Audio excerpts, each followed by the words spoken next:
பார்த்து நாம் எல்லாம் ரொம்ப நாளாக ஆகலாம்.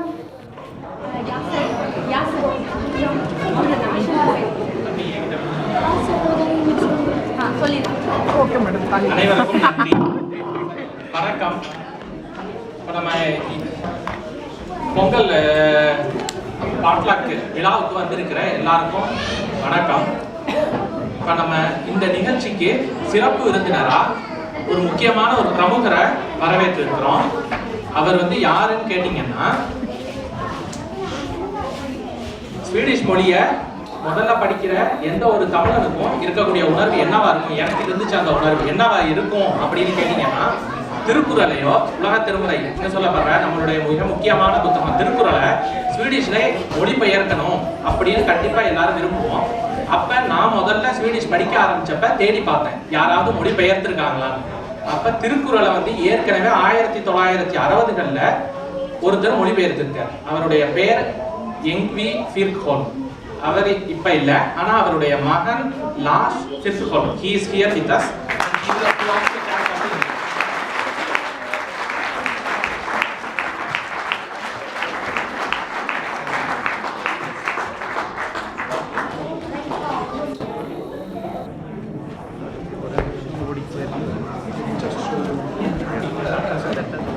Hello everybody, welcome. It's very embarrassing that I don't speak Tamil with 10 years in the country behind me as a child. But my father and my grandfather spoke Tamil. And I at least know what Rombanala used to mean, because that was very nice.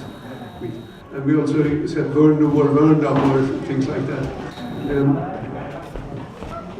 My father was born in India, and his father went out in 1902. I'd have to...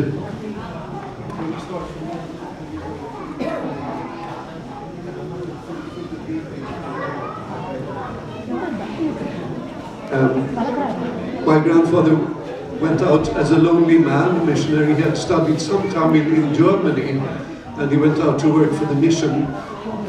He didn't have a family, and he went out and started learning Tamil properly for 2 years in Patukota, not so far from me. It's in Tirukural, I think.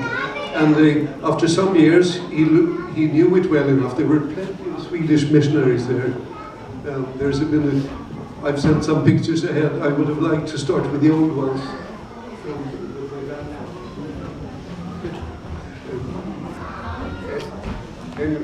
Yeah, you can see how many Swedish missionaries were there. My grandfather is there on this picture, and this is 1908 or something. After some years in India, he wrote some letters, and a woman who was a teacher in Gothenberg came out and married my grandfather in 1908. You can see them there, and they started working together. She also learned Tamil, because they had to do, and they started having children. You can see this Swedish church mission workers in South India. So they worked very hard, and he started building in several. You can see how many children they had. So my dad is one of those kids.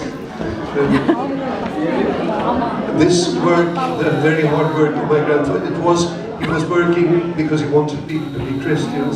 The Christians is a very small minority in India, but I googled it and I saw there are after all 28 million. So it's about three times Sweden's population are still Christian in India. And of course he worked with the church work and everything. And one thing, you see he also brought his cello along. You see this instrument on the side there. He played the cello, my father played the cello, and I became a professional cellist, so that was my life. Anyway, after 10 years they could go home to Sweden, and then they came out again. He contracted tuberculosis and was very ill for some time, but he loved working in India. And one of the important things he did was that he started work on the hospital in Tirukkural, which the mission built. And they also brought out a very famous Swedish eye doctor who was a specialist at curing cataracts. So they cured hundreds and thousands of people there. And I was actually operated a couple of times in Tiruvalluvar when I was a kid. So my grandfather, he worked until about 1935. He worked for almost 30 years in India and went home to Sweden only twice in all those years. And the children were sent home when they were 11. They had to go home to Sweden because they could pay for a child's ticket on the boat going back. So then gradually they all had to go home and become orphans in Sweden, and grandfather and his wife stayed.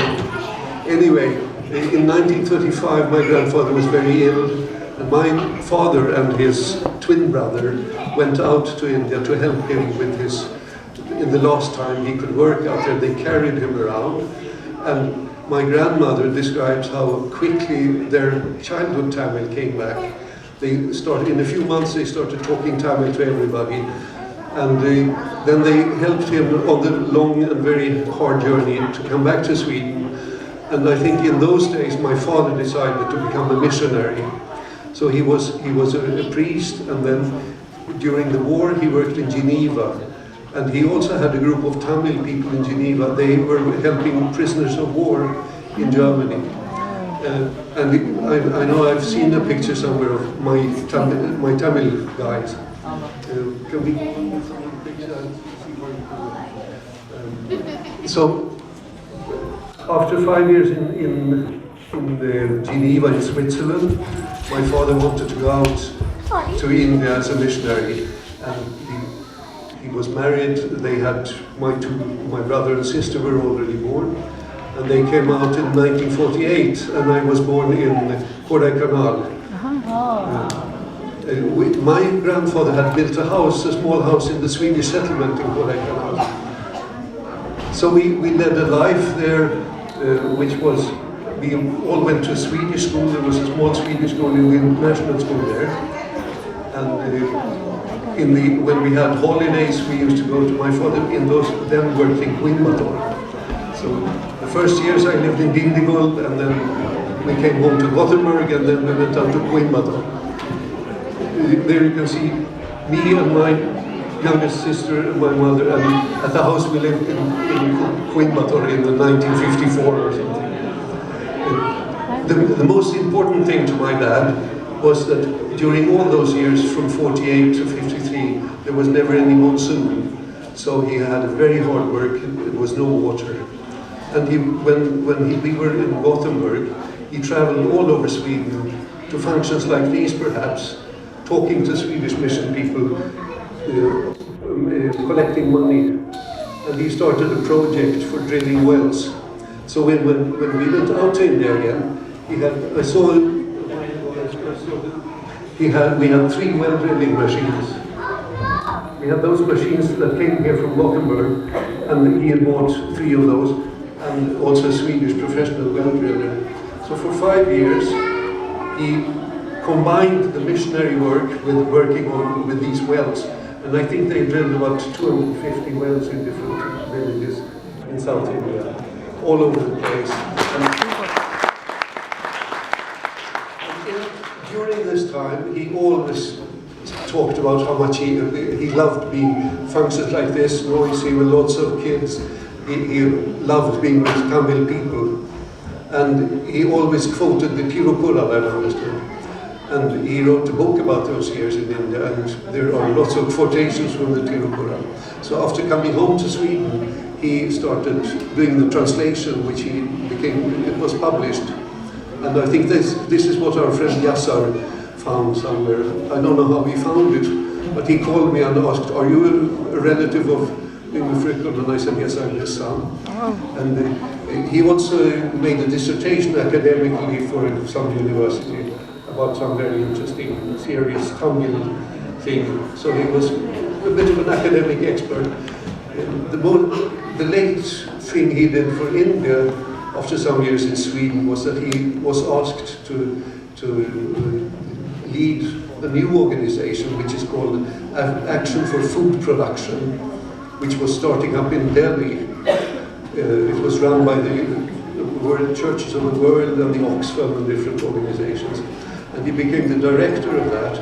And this was with the Green Revolution, with modern agriculture, helping farmers all over India to make better farms. And if we go to the very first page.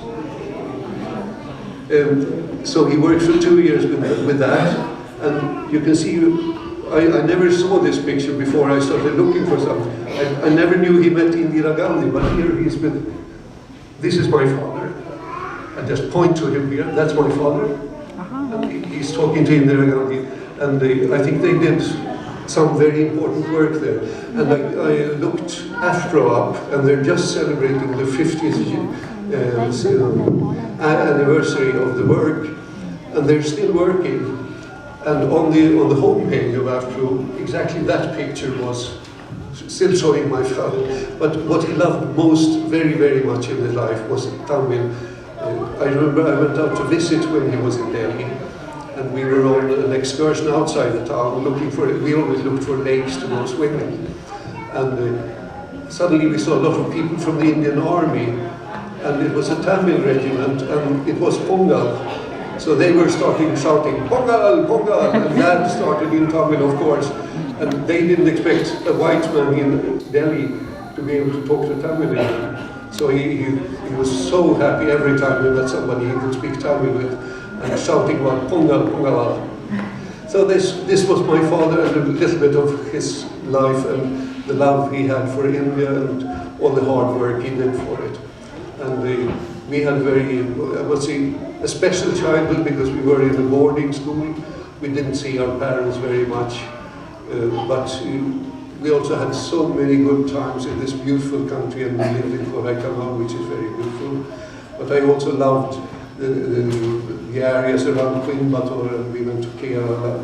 So there's one of my sisters doing a bit of the Bharatanatyam. They actually learned a bit of that, you can see. So they had somebody to train them. It took months and months to learn a little bit of it. So, Yasser said I shouldn't talk for more than 10 minutes. So I'd have to shut up now. I hope you enjoyed a little bit meeting one of the Swedes who really loved India. India was a very important place for him. And I think if you look on the Frykholmska släktföreningen, Yasser can tell you where, you can find books. The book is translated into English about these years and about India in the 50s. And what he was most worried about was overpopulation. He said in the 10 years he'd been there, it had grown from 300 to 400 million.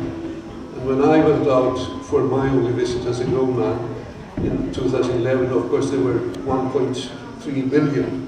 So there are very many Indians now. What he was worried about was nothing, but the more the merrier, we must say. It's wonderful to see so many Tamil people gathered in Gothenberg. Thank you. Thank you very much, Mr.Lars. It is a pleasure to have you in Sangam. Valluvan தன்னை உலகனுக்கே தந்து வான்புகழ் கண்ட தமிழ்நாடு அப்படின்றத நம்ம பேசியிருக்கோம். பாருங்க, ஸ்வீடன்லேருந்து வந்து தமிழ் கற்றுக்கிட்டு திருக்குறளை மொழிபெயர்த்து ஸ்வீடிஷில் மொழிபெயர்த்து இங்கே அவர் பையன் வந்து பேசுகிறாரு. Give him a big hand.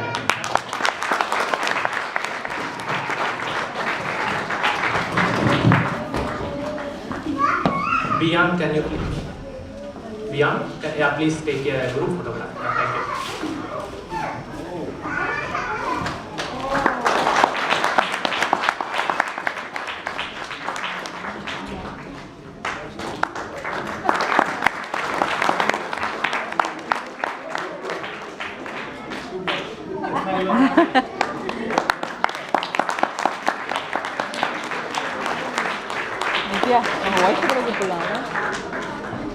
நீங்க அவங்க வைஃபையும் கூப்பிடலாமா?